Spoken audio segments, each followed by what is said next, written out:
what I'm channeling here is this person wanted to confess and gusto niyang bumalik sa'yo. So, if you're seeing this message around September to December, this is your love reading. Okay, this is a soulmate connection with Two of Cups.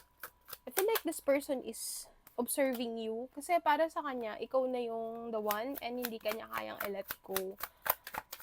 Actually, itong tao na to, minamanifest niya yung connection yung dalawa. And parang ang nakikita ko rin dito kasi gusto niya magbuo yung kung ano yung naputol or yung ugnayan na meron kayo before. So, with the Two of Cups, meron kasing nangyari sa kanya, pwedeng yung past relationship niya hindi nag-work out, and this person is seeing you as the one. So, with the Four of Wands, gusto niyang humingi ng tawad sa'yo, and gusto niyang makausap ka. Kasi feel like this person